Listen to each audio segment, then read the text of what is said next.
Cantaré por siempre de tu gran amor, alzaré mis manos y mi corazón. Yo perdido estaba, pero me encontró. Cantaré por siempre de tu gran amor.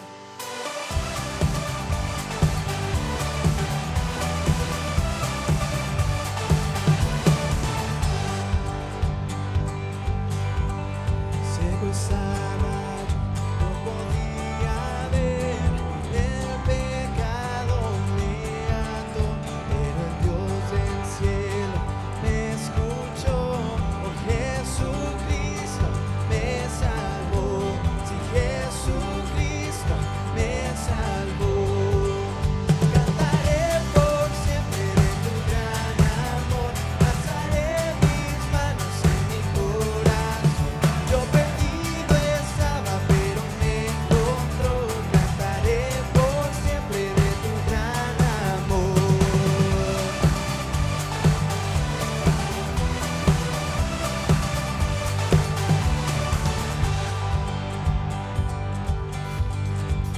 Y dulce gracia inunda hoy, su esperanza me levantó, y Él mi deuda ya pagó. Oh, Jesucristo me salvó, sí, Jesucristo me salvó. Cantaré por siempre de tu gran amor, alzaré mis manos y mi corazón. Yo perdido estaba, pero me encontró. Cantaré por siempre de tu gran amor.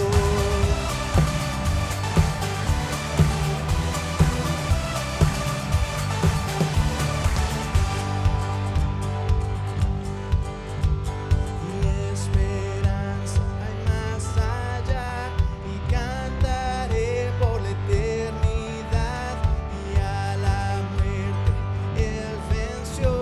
Oh, Jesucristo me salvó, sí, Jesucristo me salvó. Cantaré por siempre de tu gran amor, alzaré mis manos y mi corazón.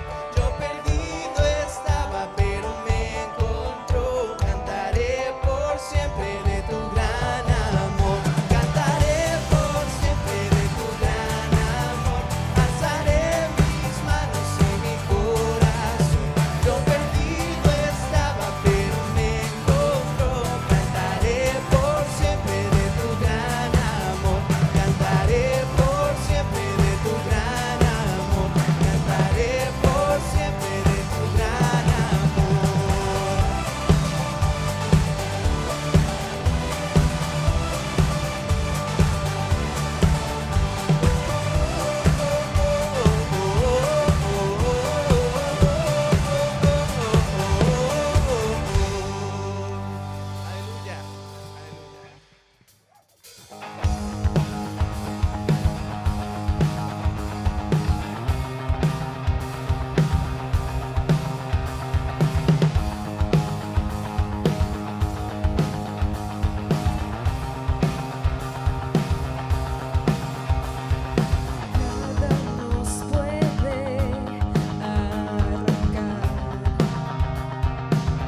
ancho es su amor y nos cubre, feroz y fuerte es su amor, furioso, salvaje y dulce es su amor, despierta el corazón.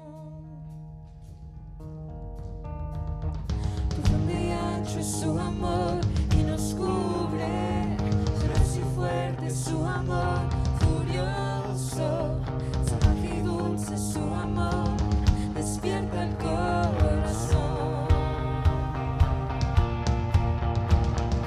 Profundo y ancho es su amor y nos cubre, feroz y fuerte es su amor, furioso, salvaje y dulce es su amor, despierta el corazón.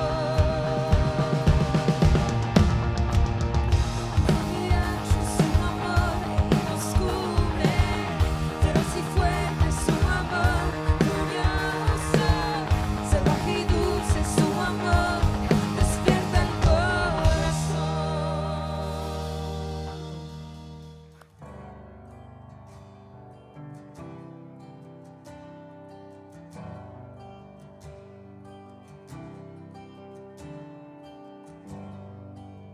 Si abatido y dolido estás y cansado del peso cargar, Cristo nos llama. Si al final del camino estás sin saber hacia dónde girar, Cristo nos llama.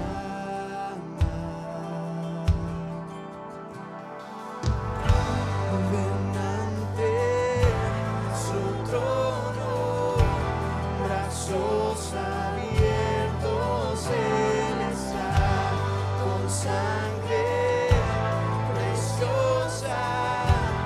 Jesús borró nuestra maldad.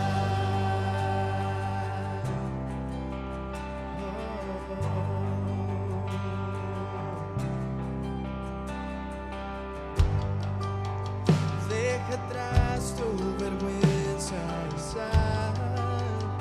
Ven a Él, ya no esperes más. Cristo nos llama y trae toda tristeza al altar. Nueva vida Jesús te dará. Cristo nos llama. Ven ante su trono, brazos abiertos, Él está con sangre preciosa. Jesús borró nuestra maldad. Ven ante su trono, brazos abiertos, Él está con sangre preciosa.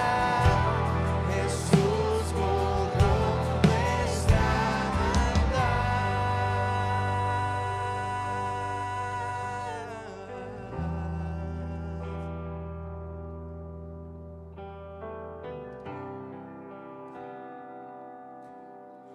Oh, cuán hermoso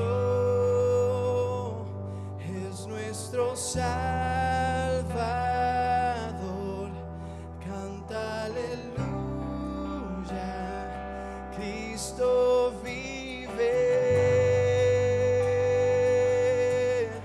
y nadie es más grande. Solo Él es Señor. Canta aleluya, Cristo vive. Oh, cuán hermoso es nuestro Salvador. Canta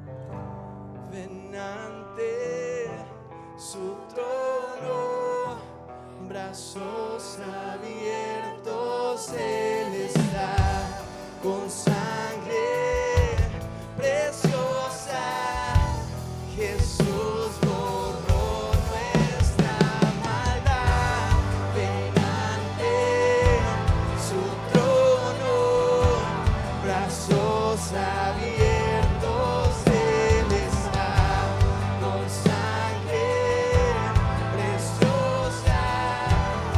Jesús borró nuestra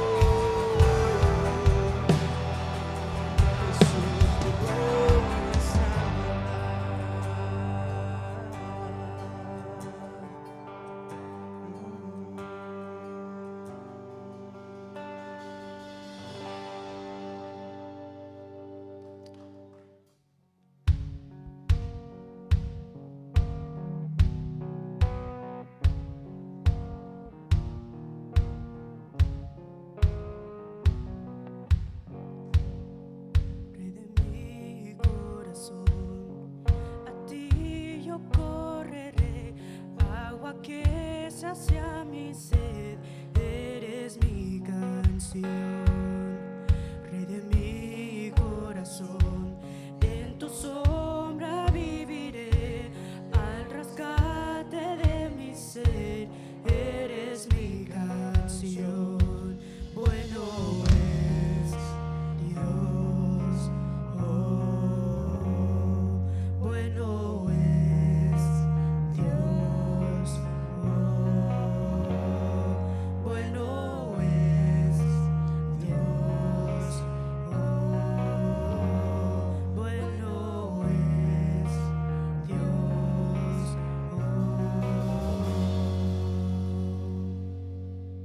Rey de mi corazón, sé el viento al navegar, mi ancla en tempestad, eres mi canción.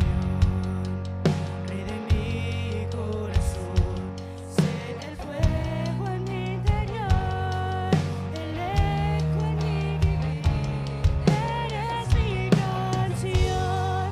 Bueno es Dios, oh, bueno es Dios, oh, bueno es Dios,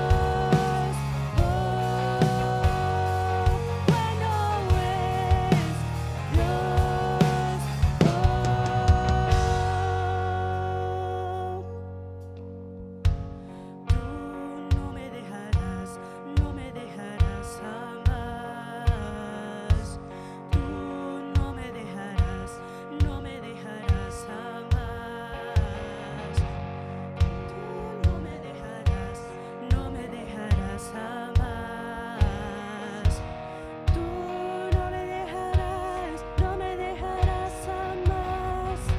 Tú no me dejarás, no me dejarás jamás. Tú no me dejarás, no me dejarás jamás. Bueno es Dios, oh, bueno es Dios,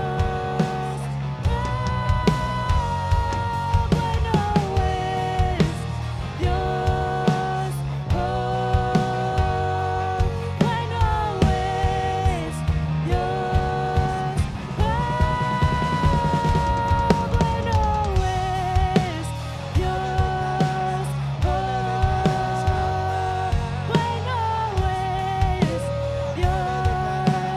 Dios, bueno es Dios, bueno es Dios, bueno es Dios,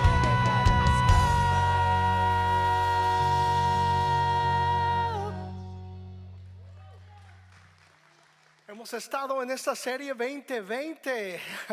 Hoy vamos a concluir esta serie y hemos estado hablando sobre este texto en la escritura, Juan 10:10. Es en lo que ha estado envuelto nuestra serie en 2020, de las palabras que Jesús dijo: el enemigo no vino sino para hurtar, matar y destruir. Y él dijo: pero yo he venido para que tengan vida y para que la tengan en abundancia. Y cuando pienso en ese verso hemos estado viendo, pienso en lo egoísta que el enemigo es. En nada más lo que único quiere es para él mismo y es egoísmo, matar, hurtar y destruir. Es la descripción de trabajo del enemigo. Jesús en el mismo verso al mismo tiempo está diciendo, pero yo he venido para que tengan vida y para que la tengan en abundancia. Es una vida abundante. De hecho, cuando ves la palabra griega de abundante, es precisamente da la indicación de que es una vida extrema, una vida que es que no tiene igual, una vida extraordinaria. Jesús está hablando lo que yo hice posible para que tú tengas una vida, no nada más es una vida, pero es una vida extraordinaria.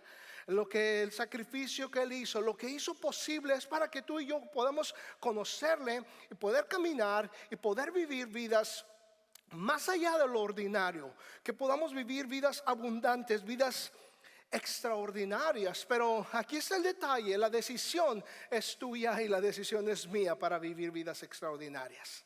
¿Te has dado cuenta? ¿Has pensado en eso? ¿Has pensado que está en ti y en mí? Es de acuerdo a nuestra elección el poder caminar en una vida extraordinaria. Está en todos nosotros. ¿Te has puesto a pensar que es elección de uno mismo poder abrazar la vida que el Señor Jesús nos dice que Él nos da? Y es una vida abundante, una vida extraordinaria. Eso es lo que puedo pensar, y esa es una realidad a la cual todos nosotros nos enfrentamos. Y porque a través de esta serie hemos visto que no podemos controlar el hecho de que tú y yo elegimos una vida extraordinaria. Es porque no podemos controlar las cosas que no podemos controlar, los eventos que la vida nos da. Si derrite tu mantequilla, jugar cartas, puedo decirte que tú y yo no estamos en control de la mano de cartas que nos es dada. Tú y yo no estamos en control de lo que este mundo nos arroja. No estamos en control ni siquiera de lo que Satanás nos arroja. Pero lo que tenemos tú y yo control es de cómo vamos a responder a todo ello.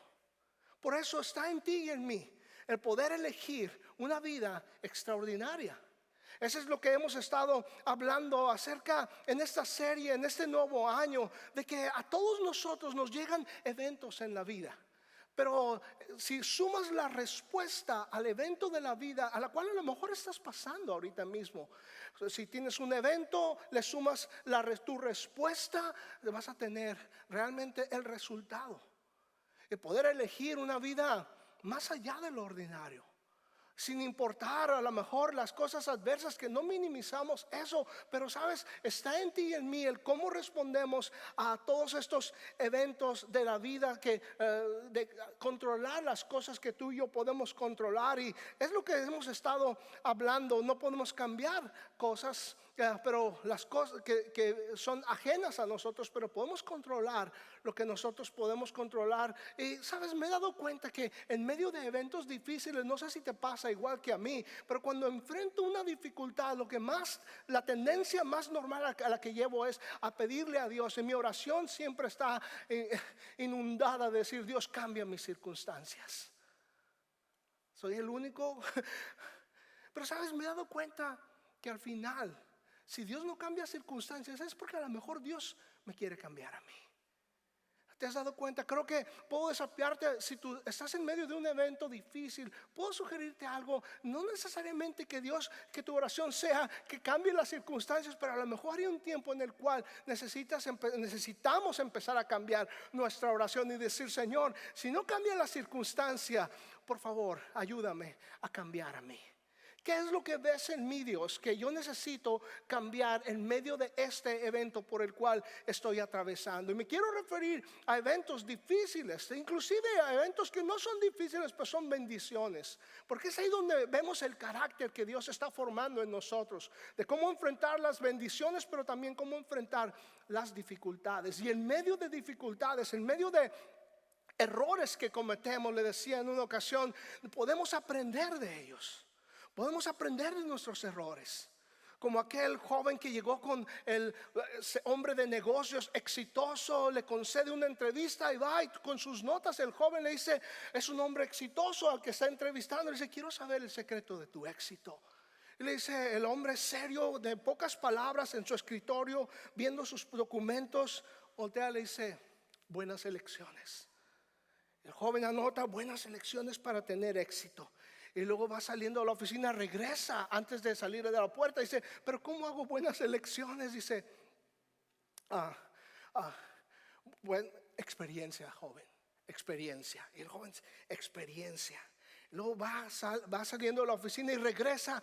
Dice: pero ¿cómo hago? ¿Verdad? ¿Cómo hago buenas elecciones? ¿Verdad? Dije, ¿verdad? Y luego después dije: experiencia. Nada más, espero que, nada más quiero probar para que están despiertos, porque los veo muy serios, ¿verdad? Buenas elecciones, dice. Experiencia, dice: pero ¿cómo quiero experiencia? Y el hombre de negocios se está viendo, y voltea y lo ve: malas elecciones. ¿Sabías tú que en medio de nuestros eventos en los cuales las decisiones o elecciones que hacemos a lo mejor no son las mejores? A lo mejor tenemos malas, pero tenemos la oportunidad de aprender de las malas elecciones que hacemos. En medio de todo ello, porque todo ello está funcionando, está Dios usándolo para que tú y yo podamos adquirir una vida la cual Él diseñó. No una vida ordinaria, no una vida normal, pero ¿sabías tú que podemos vivir vidas extraordinarias? La persona que se levanta cada mañana y dice: este día puedo vivir una vida extraordinaria. Y la persona que se levanta cada mañana y dice: no puedo vivir una vida extraordinaria. ¿Sabías tú que ambas personas están en lo correcto? Porque es nuestra elección la que determina cómo vivir nuestras vidas. Es lo que puede determinar que tú y yo podamos vivir una vida extraordinaria. Está en base a nuestra elección. Entonces, ¿por qué es de que muchas personas en lugares religiosos, seguidores de Cristo, cristianos, por qué es de que ellos no pueden? ¿Por qué ves personas a veces que no están viviendo vidas extraordinarias? ¿Por qué es de que hay personas así que no pueden tomar ventaja de la vida abundante, de la vida extraordinaria que Dios nos da?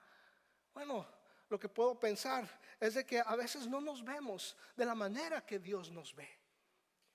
A veces inclusive no vemos a Dios de la manera que Dios realmente quién es Él. Y eso distorsiona la manera en que tú y yo podamos vivir vidas extraordinarias. Y cuando sucede eso, el enemigo ha logrado su propósito de hurtar, matar y destruir. Porque empieza a distorsionar tu vida, mi vida y nuestra mentalidad y la manera que tú y yo debemos de ver quién es Dios y de la manera como creemos que Dios nos ve a ti y a mí. Y cuando sucede eso, damas y caballeros, empezamos a vivir vidas en temor, vidas fuera de caminar en los pasos de fe que el Señor quiere que caminemos. En una vida extraordinaria, si el enemigo logra hacer todo eso. Y ese es su propósito: distorsionar en cada seguidor de Cristo la verdad de quién Dios realmente es. Y la verdad de quién Dios dice que nosotros somos. Y esa es su tarea. Y sabes, a veces te digo, vemos a muchas personas caminando en ese tipo de mentira. Y es una mentira, y necesitamos, y esta tarde mi propósito cerrando esta serie es poder sacudir eso y poder considerar de sacudir la mentira de lo que el enemigo quiere inculcar en nosotros y que a veces tiene éxito, porque empezamos a distorsionar las cosas. Porque sabes, nuestra relación la manera que tú y yo vemos a Dios está muy ligada a nuestras circunstancias. Por eso encuentras a personas que cuando todo está yendo bien, entonces todo está viendo grandioso, entonces te pueden expresar y decir: Dios es grandioso, Dios es grande, me está yendo una vida muy buena. Pero cuando todo empieza a ir hacia el sur, cuando digo hacia el sur, es una expresión de decir que todo está yendo a la baja, ¿verdad? Como el Piporro dijo en una ocasión: arriba el norte y abajo abajo el sur. Y uno se le puso muy en la cara, le dice: ¿por qué dices eso, amigo? Y el que no lo crea, que vea el mapa, ¿verdad?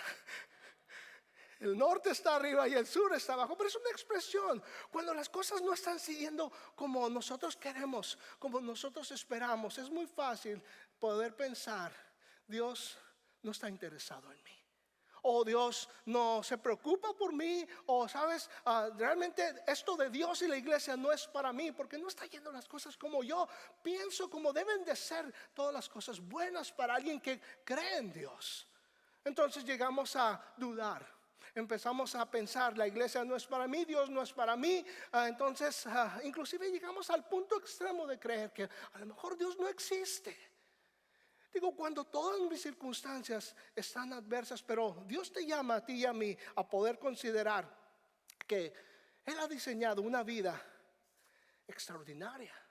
Para ello quiero, eso es lo que quiero hablarte. Y voy a tocar un tema, voy a tocar un carácter en la escritura, en el Antiguo Testamento, en el libro de los Jueces. Si tienes su Biblia, quiero animarla a que lo saque, sino aquí voy a tenerlo en la pantalla, en el capítulo 6 del libro de Jueces. Pero déjame darte un panorama rápidamente acerca del libro de Jueces. El libro de Jueces es un libro que registra la historia del antiguo Israel, que por 300 años estuvo regido por jueces. Es decir, la historia de Israel en un periodo de 300 años, Dios levantaba un juez para poder gobernar la nación. De hecho, la nación de Israel fue fundada en un sistema político perfecto. Te lo voy a decir por qué. Un sistema político perfecto porque era una teocracia. Si ahorita hay políticos que debaten qué es lo mejor, déjame sugerirte algo, aprender de las cosas que han sido en el pasado. Y Dios había diseñado que la nación de Israel estuviera poniendo a Dios como su rey y poder obedecer sus leyes. Era donde Dios era el rey. Dios quería ser el rey y poder, a través de la ley, poder regir al pueblo de Israel y levantar jueces que hicieran y cumplieran la ley. Eso es lo que Dios diseñó. Te digo, antes de que el rey Saúl inclusive viniera a la escena, el pueblo de Israel estaba regido por 300 años por jueces. Y ese era el diseño de Dios, de poder seguir siendo el rey. Y usted sabe, el pueblo de Israel salió de la esclavitud del Egipto a través de la mano poderosa que Dios usó a Moisés. Los sacó de la tierra de Egipto, vinieron por el desierto, pero cuando iban a entrar a la tierra prometida, tuvieron temor de lo que pudieran enfrentar ahí. Entonces estuvieron vagando por 40 años en el desierto. 40 años Moisés muere y pasa el batón a Josué, y Josué es el encargado de introducirlos a la tierra prometida, a la tierra de Canaán, tierra que fluye leche y miel. Es una expresión para darnos a entender la bendición, la abundancia que había en esa tierra. Y cuando Josué ahora muere, el pueblo está establecido y el pueblo empieza a hacer algo que es muy común, que tú y yo a lo mejor podemos hacer también, porque se llegan a acostumbrar y se ponen muy cómodos en la tierra prometida. Dejan de ver a Dios como el que da las órdenes, como el rey. Dejan de ver a Dios y empiezan a distraerse a ver a las naciones de alrededor. Y empiezan a desear lo que las otras naciones de alrededor tienen y querer tener y hacer las cosas que ellos tenían y hacían. Y eso trae entran el pueblo de Israel en un ciclo que viene de desobediencia a desastre y luego viene a restauración. Y entran en un ciclo de desobediencia. Dios trae un juicio, hay un desastre, se arrepienten y viene Dios y los vuelve a restaurar. Dios levantaba jueces en los cuales venía y liberaba al pueblo de Israel. Pero la tendencia, el círculo vicioso en los cuales entró Israel fue precisamente en este ciclo de desobediencia. Entonces sufrían la consecuencia, había desastre y clamaban a Dios y Dios venía y los liberaba. Y ese era el sistema en el cual estaba la nación. Y cada vez que esto sucedía, le digo, venía Dios en su rescate. Y sabes, aquí hay un principio que tienes que entender. Sabes, por 300 años sucedió eso. Y cada vez que desobedecían, había desastre y Dios venía a rescatarles. Lo que tú y yo podemos aprender es de que Dios es un Dios lleno de amor y lleno de compasión y de misericordia. No cambia. Él es así. Puedes pensar y rascamos la cabeza, ¿cómo es posible? Pero sabes, lo vivimos tú y yo. Porque es un Dios de amor, es un Dios de misericordia. No, Dios no es un Dios pasalón. Él nos deja vivir el resultado de nuestras malas elecciones para que podamos. Él tiene la esperanza de que si aprendemos como el pueblo de Israel, no les quitó las consecuencias de lo que desobedecían, pero esperaba a Dios que pudieran ver esas consecuencias como una manera de decir, ¿sabes qué? No voy a volver a desobedecer y alejarme de Dios. Sabes, tú y yo estamos en ese caminar, pero puedo sugerirte algo. Nunca olvides que Dios es un Dios misericordioso, lento para la ira y grande en misericordia y verdad. Porque cuando ponemos en un lugar y en una perspectiva correcta, podemos disfrutar de ese amor y misericordia de Dios, no importando nuestras malas decisiones. Y es un Dios que tenemos. Digo, no es un Dios que nada más a la primera de cambio nos manda un rayo. No, es un Dios que quiere ayudarnos a poder cambiar nuestro carácter al carácter de Él. Y te digo, ¿cuánto? A lo mejor preguntas, ¿cuánto va a durar eso? ¿Te puedo sugerir algo? Dura cuantas veces sea necesario. Tenemos un Dios de no solamente segundas oportunidades, pero de terceras, cuartas y quintas. Dios tiene un plan para tu vida, un plan A, un plan B. A lo mejor el plan B no funcionó. A lo mejor, y Dios no termina con eso. Dios nos da oportunidad de un plan C. Te digo, en ocasiones algunos de nosotros estamos en el plan X, Y o Z. Pero te puedo sugerir, es un Dios de misericordia. Lo que sucedía con el pueblo de Israel es precisamente eso. Viene y Dios le rescata y quiero ver la historia de un hombre. Y este hombre es llamado Gedeón. Su nombre es Gedeón. Y lo importante de Gedeón, damas y caballeros, es de que podemos identificarnos con él, porque fue un hombre ordinario que Dios vio en algo en él y pudo ver y le pudo animar de poder considerar que aunque sea ordinario podía hacer cosas extraordinarias, y Dios las hizo a través de Gedeón, en la vida de Gedeón. Entonces es importante poder ver. Aquí está, si no tienes su Biblia, Jueces capítulo 6. Es un capítulo muy largo, una historia muy interesante. No tengo tiempo de revisar todo, pero quiero animarle que vaya a tu casa y léalo en 2, 3, 4 versiones este pasaje. Pero no te voy a tocar versos 1 al 6 por ahorita. Dice: los israelitas hicieron lo malo a los ojos del Señor, y durante 7 años el Señor los dejó caer en manos de Madián. ¿Sí se fija? Entraron en ese ciclo de desobediencia, desastre y rescate. Entraron, madianitas eran de hecho familiares de los israelitas. Eran primos, hermanos separados. No, eran primos realmente de Israel. Eran primos de Israel, los madianitas. Es interesante porque note usted, cada vez que Israel venía y desobedecía, Dios usó a otras naciones, y en este caso no es la excepción. Usa a los madianitas para poder traer en cintura al pueblo de Israel. Y es interesante porque aunque eran enemigos por muchos años, tenían disputas por muchos años, sin embargo Israel termina adorando a los dioses de Madián. Es interesante, ¿no? En estos, Dios había elegido a su pueblo Israel, te decía, en esta teocracia, para poder enseñar inclusive a las naciones alrededor, que pudieran ver a Israel y pudieran decir: ¿sabes qué, Israel? ¿Quién es tu Dios? Yo me imagino que encontraba a alguno de las naciones alrededor y veía a uno israelita y le decía: hey, primo. Y de verdad le podía decir primo. Aquí en Texas me enseñaron que a otro latino, si no lo conozco, le debo decir primo, ¿verdad? Y si lo conozco mucho, le voy a decir: hey, cuñado. Perdón. Pero realmente aquí, ¿a poco no, caballeros? Al menos alguien de ustedes me enseñó eso una vez. Pero mi punto es, así es de que voy al McDonald's y de repente veo a unos ahí sentados: hey, primo, ¿verdad? Y sabes que funciona. Funciona, hey, primo. Y ya que lo conozco más en el trabajo y habla español: hey, cuñado. No sé, ¿verdad? Pero Dios quería que a su pueblo pudieran ver los que estaban alrededor y dijeran: hey, primo, ¿verdad? Y de verdad eran primos.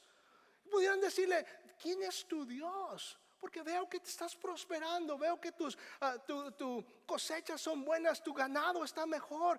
Quiero tener lo que tú tienes. Pero sin embargo, Israel pierde de vista esa teocracia. Israel pierde de vista de ver a Dios como su rey y empieza a desear lo que otras naciones, en este caso, tenían, como los madianitas.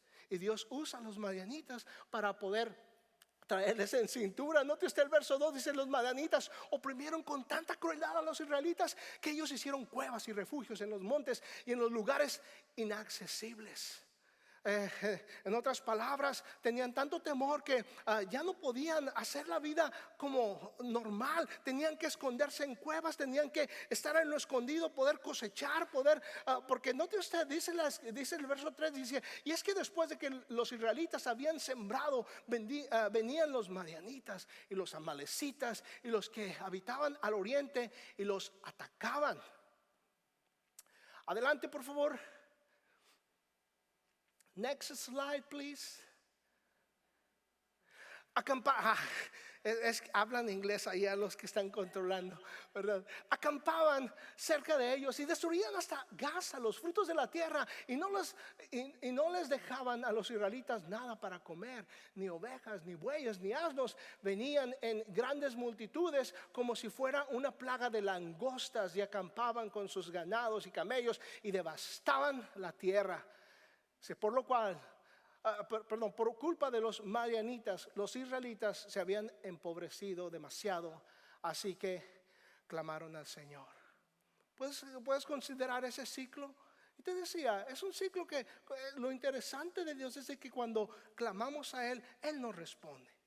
Él no tiene un carácter como lo tiene el humano, ¿verdad? Un carácter, te dije, ahora así, ya no te voy a buscar, ¿verdad? No, Dios tiene, de hecho me encanta cuando Santiago describe cómo es Dios y cuando nosotros hacemos malas decisiones, dice: alguno carece de sabiduría, pida a Dios, el cual dará abundantemente y sin reproche. Eso es el Dios que tenemos. Y es aquí donde entra, voy a brincar al verso 11 del capítulo 6, donde entra el carácter de Gedeón. Note usted lo que está pasando ahora. Ellos claman al Señor. Dice: entonces el ángel del Señor vino a Ofra y se sentó debajo de una encina que era de la propiedad de Joás el abiezerita. Mucha descripción que encuentras en la escritura, muchas cosas, información para los que les gusta estudiar a fondo, que no es nada más un cuento de hadas. Había una vez en un lugar muy lejano, como la película Las Guerras de las Galaxias, en una galaxia muy lejana, hace mucho tiempo. No, la escritura es información veraz. Arqueológicamente, en historia, en costumbres puedes ver. Pero notaste algo, dice el ángel del Señor. Cada vez que encuentras en el Antiguo Testamento el ángel del Señor, ¿sabes a quién se está refiriendo realmente? Es una aparición de preencarnación de Cristo. Lo encuentras a través de muchos pasajes, a través de la escritura. Es decir, Cristo estaba preencarnado. Antes de la encarnación vino a mostrarse inclusive a Gedeón. Era el Dios del Antiguo Testamento, es el mismo Jesús del Nuevo Testamento. Y está diciendo: el ángel del Señor vino a Ofra y se sentó debajo de esta encina que era propiedad de este hombre.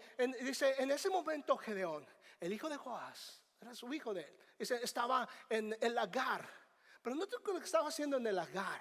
Yo vi fotografías de lagares, como es, usted sabe el lagar donde aprietan, apachurran las uvas y sale el jugo, el mosto que le llaman, ¿sí? Para sacar el jugo, sacar vino y todo eso. Pero son lugares en los cuales son cerrados, ya sea una cueva, ya sea un tejabán, algo. Pero no sé lo que estaba haciendo Gedeón. Dice: el hijo estaba en el lagar sacudiendo el trigo para esconderlo de los madianitas. Y me interesa porque el trigo es como Gedeón estaba haciendo lo que hace muchos años me enseñó mi mamá, un trabalenguas, que estaba como los 3 tristes tigres que tragaban trigo en un trigal. Estaban trillando trigos los 3 tristes tigres. 3 tristes tigres tragaban trigo. Estaba como ellos, estaba trillando el trigo. Y yo no sé mucho de eso, no sé, pero no me para de tener mi opinión y de leer. Pero ¿sabes lo que hacen con el trigo? La manera de trillar el trigo es que lo tienes que hacer al aire libre. Al aire libre, para que la paja, el aire, el viento vuele la paja y nada más caiga el grano. Pero estaba Gedeón temeroso, escondido en un lagar. Estaba haciendo lo que debía de haber estado haciendo afuera libremente, por culpa de madianitas. Y note usted, Eso es lo que puedo ver en este verso de lo que este ángel y lo que está haciendo Gedeón. Pero note usted el siguiente diálogo que hay. El verso 12, por favor, dice: y el ángel del Señor le apareció y le dijo: el Señor está contigo, porque eres un hombre valiente y aguerrido. Versiones antiguas como la Reina Valera del 60 dice: varón esforzado y valiente. Yo me imagino que Gedeón, me imagino que Gedeón estaba, y cuando escuchó y ve al ángel, volteó atrás. ¿A quién le estás hablando? ¿Verdad? Ni soy guerrero, ni soy valiente, tengo miedo. ¿De qué estás hablando? Note porque era precisamente lo que estaba sucediendo. El ángel le dijo esto a Gedeón. Puedo pensar, hey, Gedeón diciéndole al ángel: no sé a quién estás hablando. Note usted lo que más dice en el verso 13.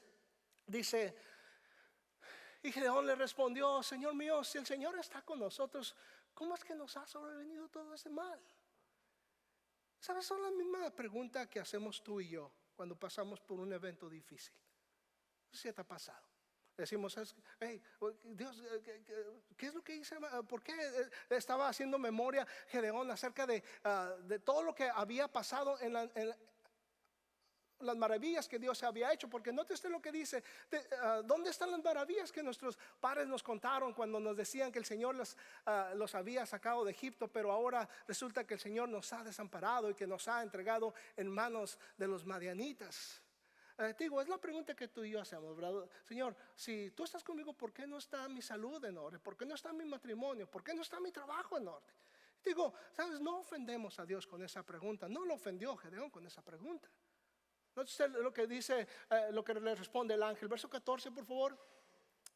Dice: el Señor lo miró fijamente y le dijo: con esa misma fuerza que demuestras, vas a salvar a Israel del poder de los madianitas.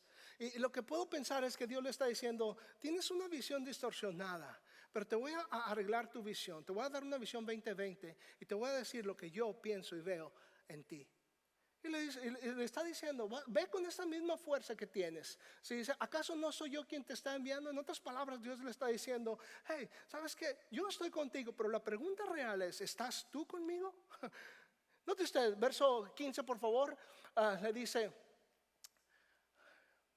pero Gedeón le respondió: mi señor, ¿y cómo voy a salvar a Israel? Yo soy de la familia más pobre que hay en Manasés, y en casa de mi padre soy el más pequeño. Manasés era una tribu que se había separado, había quedado una parte del otro lado del Jordán, no entró a la tierra prometida. Y te digo, más que nada, mi punto que puedo ver aquí es: tú y yo a veces estamos así, ¿verdad?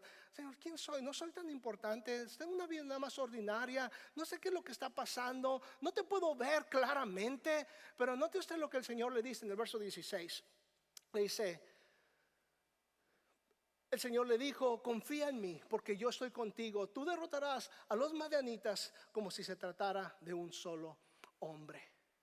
Y ese es el principio que Dios te habla a ti y a mí. En medio de lo que estamos, el detalle es poder ver claramente al Señor Dios, en quién es Él, y ver cómo, y creer lo que Dios ve en ti y en mí, de cómo nos ve. Esa es la clave. La clave no es nada más, es poder creer que Dios está contigo. Si has abierto tu corazón a Él, de ver que Dios está contigo y que eso es suficiente. Dios no le dio una fórmula secreta a Gedeón para derrotar a los madianitas. No le dijo: escribe, esta es la fórmula secreta. No.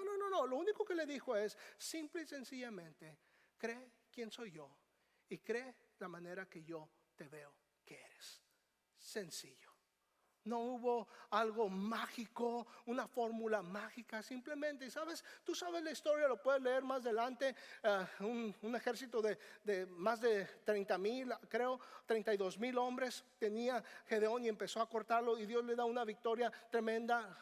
Podemos hablar de eso en otra ocasión, pero ese es el principio en el cual Dios hace o deja ver a ti y a mí de la importancia de poder vivir vidas extraordinarias es no basado en una fórmula, pero basado en poder creer y poner en claro la visión que Dios tiene de ti y de mí, de lo que Él piensa de ti y de mí, de quién somos tú y yo. Entonces mi tiempo se está yendo y quiero animarte a considerar unas cosas rápidamente, porque el apóstol Pablo, de hecho, en Romanos capítulo 8 versos 31 y 32 nos hace ver en qué manera tú y yo podemos ser extraordinarios, porque dice, si Dios es por nosotros, ¿quién es contra nosotros?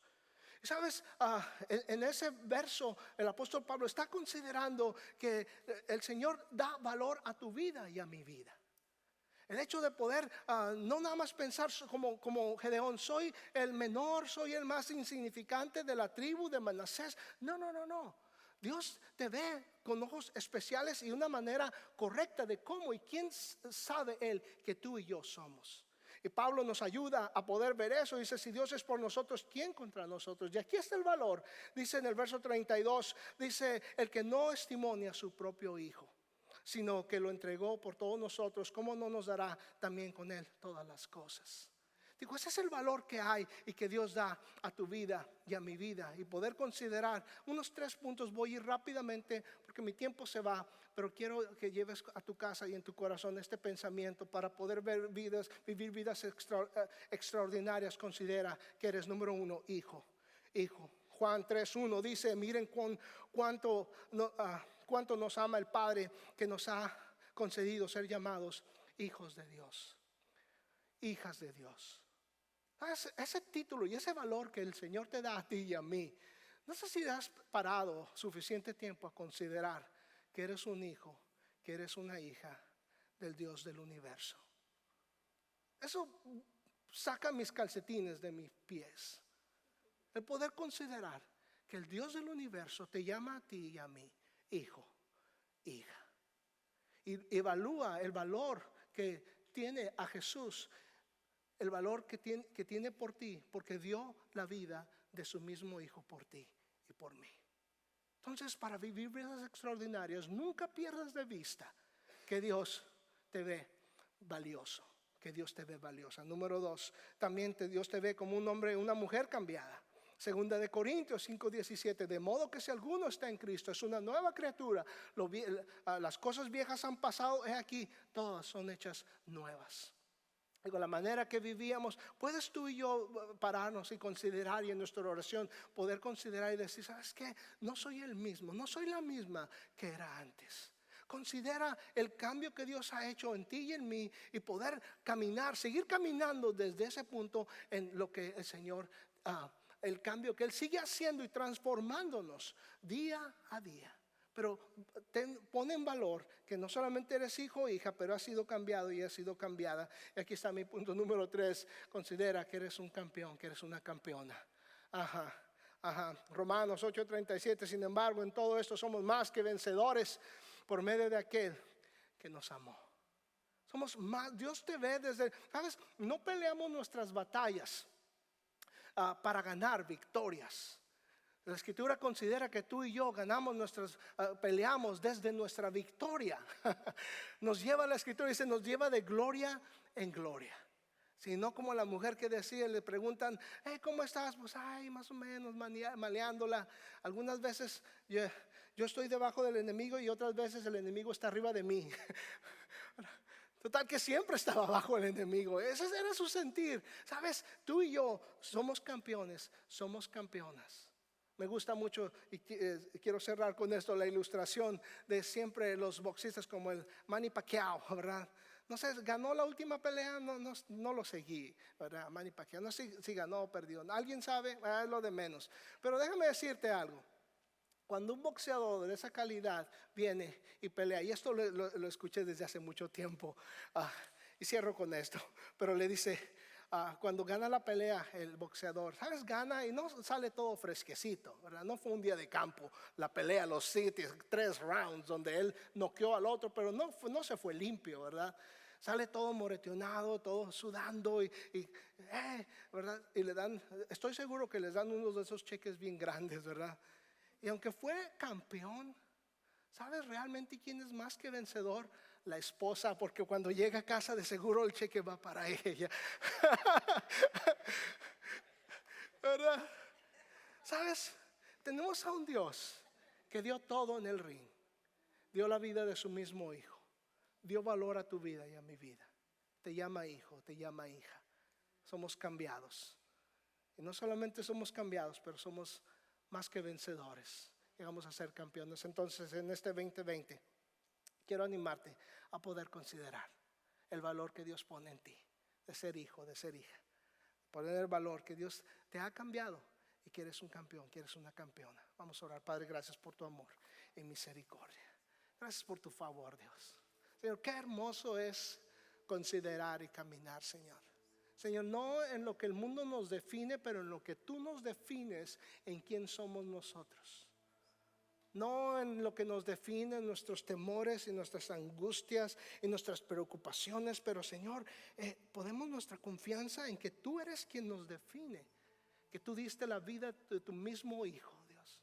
Eso nos da valor, Señor, para poder levantarnos cada día y caminar en las esferas sociales en las cuales nos movemos, en nuestra familia, en nuestros negocios, en nuestros trabajos, Señor, y poder caminar como vidas, como personas extraordinarias, Dios.